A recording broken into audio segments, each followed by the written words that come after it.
Alhamdulillahi Rabbil Alameen, wassalatu wassalamu ala ashrafil mursaleen wa ala alihi wa sahbihi wa man tabi'ahum bi ihsanin ila yawmiddin wa ba'du. Faqad qala Allahu ta'ala fil Qur'anil Kareem, a'udhu billahi minash shaitanir rajeem, bismillahir rahmanir rahim, wa innaka la'ala khuluqin azim, sadaqallahul azim, wa qala nabiyyuna sallallahu alayhi wa sallam, innama bu'ith لأتمم مكارم الأخلاق صدق رسول الله صلى الله عليه وسلم.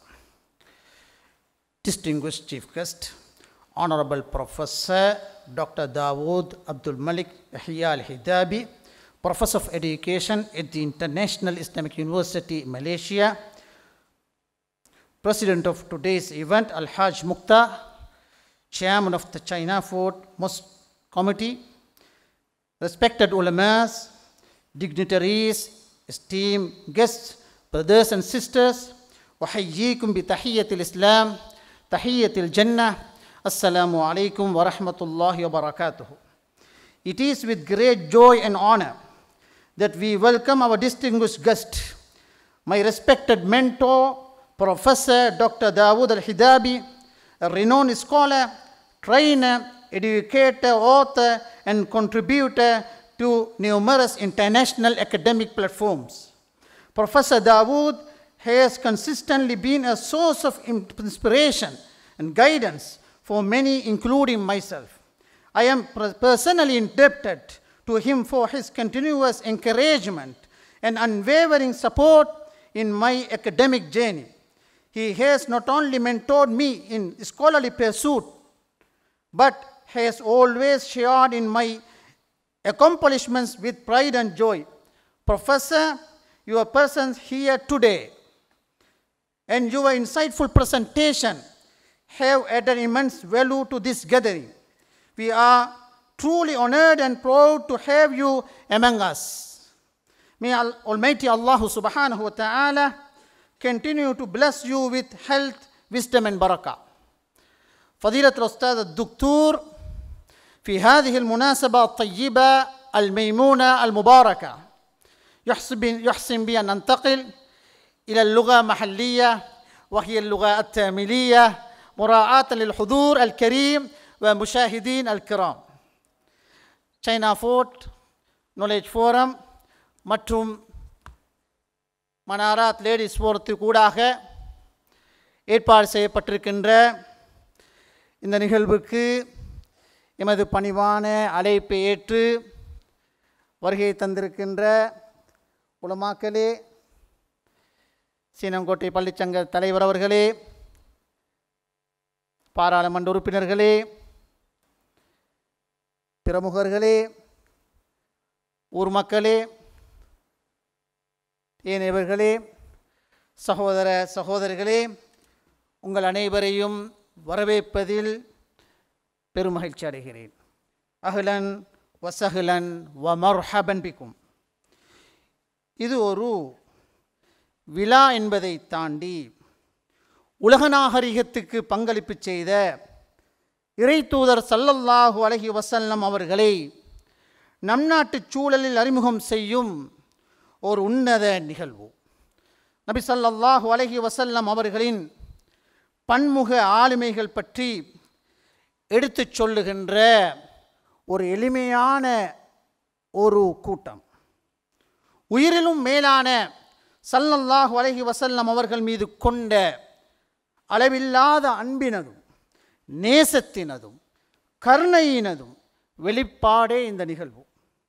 இப்படி ஒரு பெரிய நிகழ்வில் ஸல்லல்லாஹு அலைஹி வஸல்லம் அவர்களை பற்றி எழுதிய நூலொன்றை அறிமுகம் செய்து வெளியிட கிடைத்தமை இறை அருளை அன்றி வேறில்லை.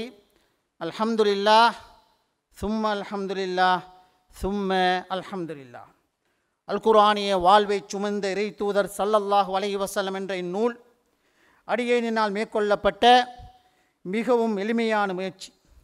இஸ்லாமிய வரலாற்றில் தோன்றிய இமாம் இப்னு இஸ்ஹாக், இமாம் இப்னு ஹிஷாம், இமாம் இப்னு சஅத் போன்ற சீராத்துறை அறிஞர்களும், இமாம் புகாரி, இமாம் முஸ்லிம் போன்ற ஹதீஸ் துறை வல்லுநர்களும் ஸல்லல்லாஹு அலைஹி வஸல்லம் அன்னவர்களுடைய சீராவையும் சுன்னாவையும் பாதுகாப்பதற்கும் பதிவு செய்வதற்கும் ஆய்வு செய்வதற்கும் எடுத்த அந்த பாரிய முயற்சிகளோடு ஒப்பிடுகையில் இந்த அடியானுடைய முயற்சி எந்த வகையிலும் பெறுமதியற்றது.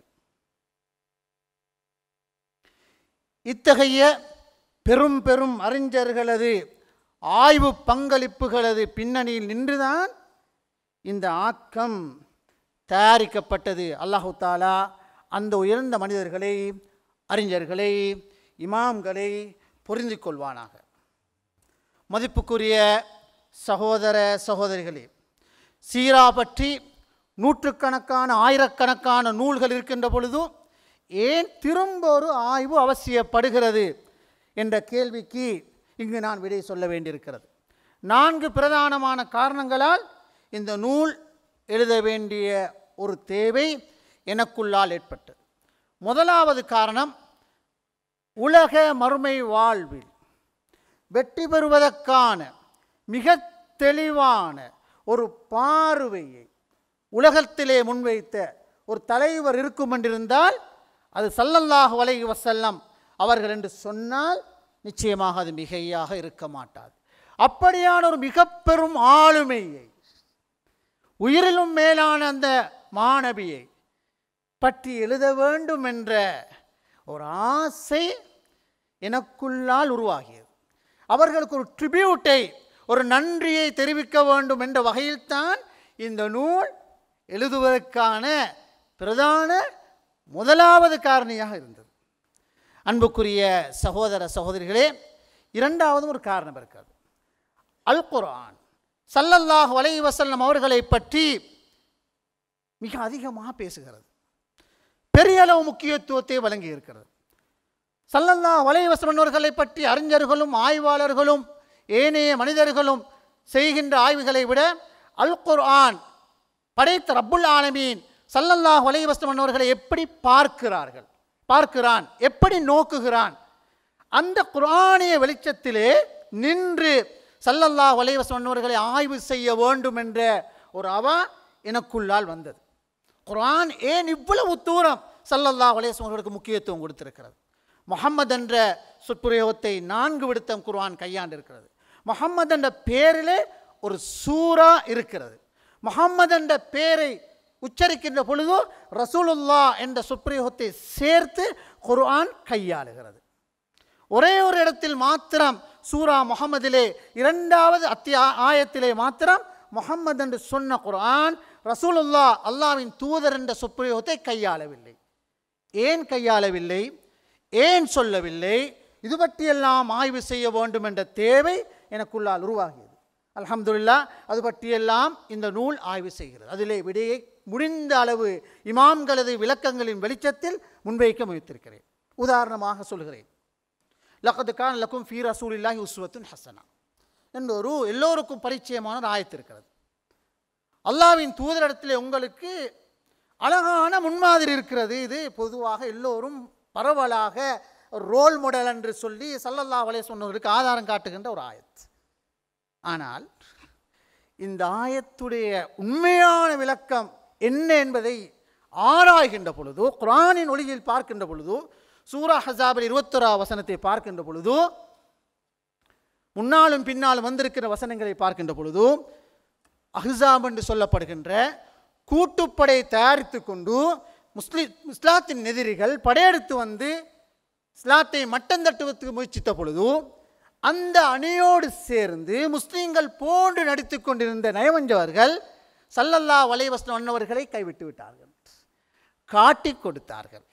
எனவே இக்கட்டான நெருக்கடியான கட்டங்களில், ஈமானுக்கு சவால் விடுக்கப்படுகின்ற சந்தர்ப்பத்தில், சோதனைகளின் பொழுது குர்ஆனையும் சுன்னாவையும் பின்பற்றுவதுதான் உஸ்வத்துன் ஹஸனா என்பதுதான் குர்ஆனிய விளக்கம்.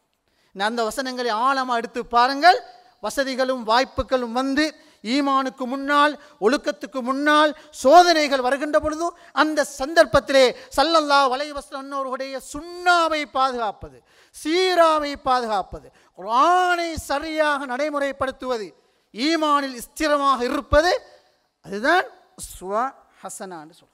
எனவே குர்ஆனின் ஒளியில் இந்த ஆயத்துக்களை ஆழமாக படிக்க வேண்டும் என்ற தேடலின் விளைவு இந்த புத்தகம். இப்படியாக முடிந்த அளவு ஸல்லல்லாஹு அலைஹி வஸல்லம் அவர்களை பற்றி பேசுகின்ற ஆயத்துக்களை ஓரளவு திரட்டி இருக்கிறேன்.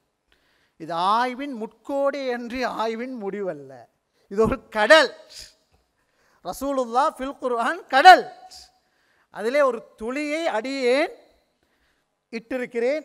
ஆய்வாளர்கள் தொடலாம் இன்ஷா அல்லாஹ். மூன்றாவது ஒரு காரணம் இருக்கிறது. சமகால உலகத்திலே மதச்சார்பற்ற சிந்தனைகள், நாத்திக சிந்தனைகள் கோலோச்சுகின்ற தாண்டவமாடுகின்ற சூழலிலே இறை வழிகாட்டல் அவசியமில்லை, இறை தூது அவசியமில்லை, மார்க்கம் அவசியமில்லை என்று சொல்லிக்கொண்டு எத்திக்ஸ் என்ற பெயரால், மோரலிட்டி என்ற பெயரால் இந்த மார்க்கத்துக்கு கொளிதோட்டுகின்ற சமகால கோட்பாடுகள் தலை தோங்குகின்ற சூழலிலே இந்த மார்க்கத்தின் அவசியம் இருக்கிறது, இறை தூதின் அவசியம் இருக்கிறது என்பதை சீராவின் குர்ஆனின் பின்னணியில் விளக்க வேண்டிய தேவை இருந்தது. அது மூன்றாவது காரணம். நாலாவது, இஸ்லாமோபோபிக் இண்டஸ்ட்ரீஸ் கூடாக இஸ்லாத்தை பற்றி இஸ்லாம் ஒரு பயங்கரவாதம், தீவிரவாதம், அடிப்படைவாதம், இனவாதம், பிற்போக்குவாதம் என்று இஸ்லாத்தை இன்று குற்றவாளி சூண்டிலே இட்டு அதனை விமர்சிப்பதையே தொழிலாக கொண்டிருக்கின்ற அந்த வெறுப்புவாத சிந்தனைகள் இருக்கின்ற இந்த சூழலிலே அந்த இறை தூது, அந்த ரிசாலா முஹம்மதியா எவ்வளவு தூரம் இரக்கமும் கருணையும் ரஹ்மத்தன் லில் ஆலமீன் வ இன்னக லஅலா ஹுலுகின் அஸீம் என்ற சொற்பிரயோகங்களை பயன்படுத்தி இந்த தூதுடைய அடிப்படை கருணையும் அன்பும் இரக்கமும் பண்பாடும் நாகரிகமும் ஒழுக்கமும் என்று தான் குர்ஆன் சொல்கிறது. இதனை அல் குர்ஆனிய வாழ்வை சுமந்த இறை தூதர் ஸல்லல்லாஹு அலைஹி வஸல்லம் என்ற தலைப்பு அழகாக ஆராய்கிறது. இப்படியாக இந்த 4 காரணங்களும் இந்த புத்தகத்தை எழுதுவதற்கு தோன்றியது. புத்தகத்தை எழுதிவிட்டு அதற்கு ஒரு அணிந்துரையை கேட்ட பொழுது புத்தகத்தை முழுமையாக வாசித்து எப்பொழுதும் எங்களுக்கு வழிகாட்டுகளை தந்து கொண்டிருக்கின்ற ஜாமியா நதீமியாவுடைய கல்வித்துறை பணிப்பாளர் என்றும் மதிப்புக்குரிய உஸ்தாத் அய்யூப் அலி அவர்கள் அழகான ஒரு அணிந்துரையை வழங்கி நல்ல வழிகாட்டுகளை தந்தார்கள். அல்லாஹு தஆலா அவர்களுக்கு கிருபை செய்வானாக. புத்தகத்தை எழுதிவிட்டு அந்த மொழியை தரப்படுத்த வேண்டும், மேலும் செதுக்க வேண்டும் என்று விரும்பிய பொழுது தர்கா நகரை சேர்ந்த எமது ஆசான் ஹாஃபிஸ் இஸ்ஸதீன் சேரை அணுகிய பொழுது அவர்கள் அந்த பணியை கனக்கச்சிதமாக செய்து தந்தார்கள். அல்லாஹு தஆலா அவர்களுக்கு கிருபை செய்வானாக. அதனை போன்று இந்த நூலாக்கத்திலே பலரும் பங்களிப்புகளை செய்தார்கள். கடைசியாக ஊரை சேர்ந்த அந்த சகோதரர் இந்த நூலுக்கான முழுமையான பொறுப்புகளை சுமந்தார்கள். அல்லாஹு தஆலா அவர்களை ஏற்றுக்கொள்வானாக. மதிப்புக்குரிய சகோதர சகோதரிகளே, இறை தூதர் ஸல்லல்லாஹு அலைஹி வஸல்லம் அவர்கள் கொண்டு வந்த இஸ்லாத்தின் நல்ல செய்தியை உலகிற்கு உரத்து சொல்ல வேண்டும் என்பதற்காக எடுக்கப்பட்ட ஒரு கூட்டு முயற்சியே இந்நிகழ்வு. பேருவலை சீனங்கோட்டை மண்ணிலுள்ள நல்லுள்ளமும் இஸ்லாமிய உணர்வும் சமூக உணர்வும் கொண்டவர்களால் முன்னெடுக்கப்பட்ட ஒரு கூட்டு முயற்சியே இம்மாநாடும் நூல் வெளியீட்டு விழாவும். இத்தகைய துடிப்பும் தூய நோக்கமும் கொண்ட ஆண்களும் பெண்களும் ஒன்றாக இணைந்து ஏற்பாடு செய்த இம்மாநாடு எதிர்காலம் பற்றிய நம்பிக்கையை தருகிறது. அடியேனின் நற்பணிகளில் எப்போதும் பக்கபலமாக இருந்து ஒத்துழைத்து வருகின்ற அந்த நல்ல உள்ளங்களை யா அல்லாஹ் நீயே ஏற்றுக்கொள்வாயாக. இறை தூதையும் இறை தூதர் ஸல்லல்லாஹு அலைஹி வஸல்லம் அவர்களையும் பாராட்டி மகிழும். இத்தகைய மாநாட்டை சிறப்பாக ஏற்பாடு செய்த அத்தனை பேரையும் வல்ல அல்லாஹ் பொருந்திக் கொள்வானாக. சமூக ஒற்றுமையை பிரதிநிதித்துவப்படுத்தும் வகையில் அனைவரையும் உள்வாங்கிய நிலையில் ஏற்பாடு செய்யப்பட்டுள்ள இவ்வைபவத்துக்கு எமது பணிவான அழைப்பை ஏற்று சமூகம் அளித்த உங்கள் அனைவருக்கும் ஆழ்ந்த நன்றிகளை தெரிவித்துக் கொள்கிறேன். அல்லாஹு யுக்ரிமுக்கும் ஜமியா. இறுதியாக 2 விடயங்களை உங்கள் முன் பதிவு செய்ய விரும்புகிறேன். 1973ஆம் ஆண்டு எமது அருவித்தந்தை நலீம் ஹாஜியார் அவர்களினால் உயரிய நோக்கத்தில் ஸ்தாபிக்கப்பட்ட ஜாமியா நதீமியா கலாபீடத்தினால் செதுக்கப்பட்ட பலருள் அடியேனும் ஒருவர். இஸ்லாத்தின் தூதை விரிந்த நோக்கில் நடுநிலை தவறாது முன்வைக்கும் முற்போக்கு நிறுவனத்துக்கு அடித்தளமிட்ட அறிவுத்தந்தை நலீம் ஹாஜியார் அவர்களுக்கு